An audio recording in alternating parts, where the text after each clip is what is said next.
I have a question that I would like to ask you today. Do you expect for God to fix everything except you? Do you expect for God to fix everything except you? Do you expect for God to fix people? Do you expect for God to fix things, but you just don't expect for God to fix you? I want you to think about it on today. I want you to think about the very things that you may been struggling with, that you've been praying to God about. What is it in your life that you've been going to God and you've been praying to God about, and you've been saying, God, I need for you to fix this, but God is saying, I need to fix you. Let me give you a couple of examples. Somebody has probably been going to God and they've been praying to God about their financial situation. Somebody has been praying to God. Somebody is saying, Lord, I need X amount of dollars. Lord, only if I was making more money on my job. Lord, just send me the check in the mail. Somebody has been going to God about a financial situation, but could it be that God is saying, I can fix your financial situation, but God is saying, I need to fix you? See, what good is you getting $20,000 and you're not good with your money? You're just gonna blow your money. See, what good is you getting on a job making $20 an hour, $30 an hour, if you're still not good with your money? I want you to think about it now. A lot of people are going to God and they're praying to God and they're saying, God, only if I had this amount of money, only if I was making this. But I want you to truly ask yourself the question right now. If you had a certain amount of money, if you was making a certain amount of money, would you do the very same thing now that you're doing with your money? You don't save money now. You waste money now. You're not good with your money now. You overspend with your money now. So do you truly think if you was making a little bit more money, do you truly think you would do right with your money? Do you truly think if you got more money, you would actually pay off bills with your money? Would you save your money, or would you just continue to waste that money? So what God is saying, let me fix you. Because God is saying, once I fix you, it doesn't matter if you're making $20 on a job, if you're making $15 on a job, $10 on a job, or $30 on a job, you will do better with your money. Somebody is right now. Somebody is praying for a marriage. Somebody is praying. You have a man, you have a woman, and they're saying, God, I want a good man. I want a good woman in my life. But God is saying, I need to fix you. Because see, what good is you wanting a good husband or you wanting a good wife if you're going to run them off? See, when we fail to realize our stubborn ways will run somebody off the other way. See, why is it that you want to get a good man and you want a good woman, but you know you still hung on to that last man and that last woman? You still talking about all women ain't nothing. Women do this, women do that. You still bashing men, but you saying that you want God to send you a good man, but you still bash men. I want you to think about it. You have things about yourself that you need to work on before you bring anybody else into it. I want you to think about it now.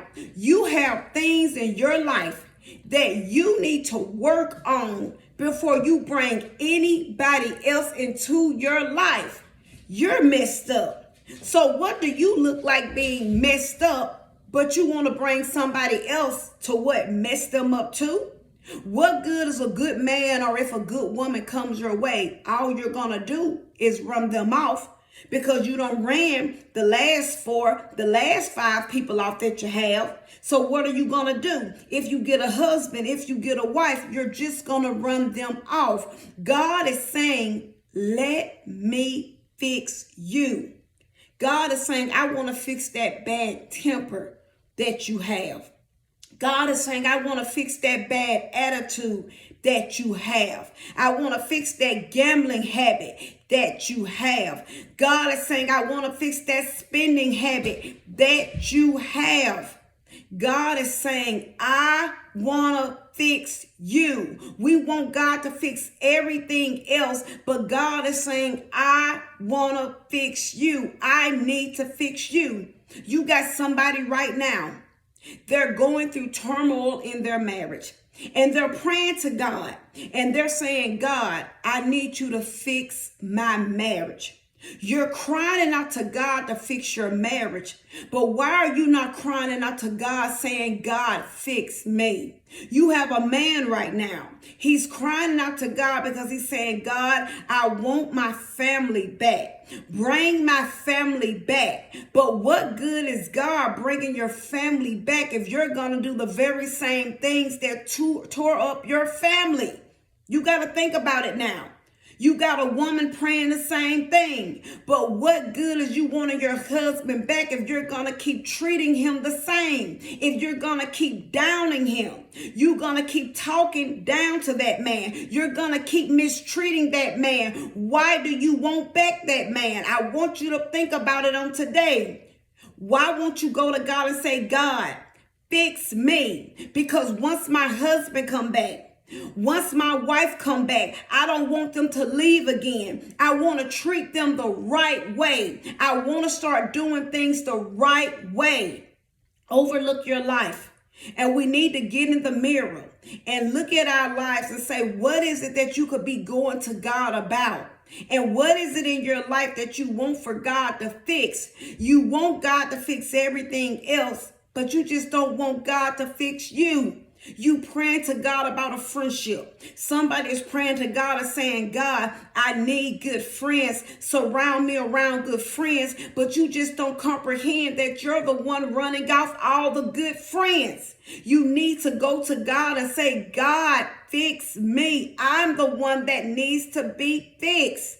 It's time for us to cry out to God, because whatever we may be dealing with, and whatever we may be going through, God can fix any situation. God can do anything, but what God is saying, I need to fix you. I need to do a work on you. Get in the mirror. What is it that you need to go to God on? And you just need to surrender and say, God, I need to be fixed. It ain't about fixing nobody else. It's not about fixing nothing else. It's about fixing me. You're constantly going to God about people on your job. You're constantly going to God about a job. But God is saying, if you let me fix that mouth of yours, you can stay on the job. If you quit starting mess, you can actually stay on the job. You keep raising all type of hell on the job, but you're praying to God to keep opening the doors for you for another job. Have you ever just thought about maybe it's you on the job? You're the reason why you can't stay on the job? Have you ever thought about it that maybe it's just you? Maybe you're the reason why you can't get along with your family members, your friends, and co-workers. It's you. It's not anybody else. It's you. You just need to get in the mirror. Sometimes we just got to get in the mirror and say, you know what? I'm a selfish person. I'm selfish. I'm just about myself. I'm not about nobody else. Long as I get my way, I'm good. And the moment I don't get my way, I'm mad at the world. It's getting in front of the mirror, looking at yourself and saying, what is it about me that I need to change so I can become a better person all around? We all have to get into that mirror and do a self-examination to make sure that we can become better people. And the main thing is to make sure that we're becoming better in Christ. So whatever you may be dealing with on today and whatever you may be going through, it's easy to say, God, fix this, fix that, fix them. But it takes a bigger person to get in that mirror and say, Lord, I need you to fix me. Help me to be a better me.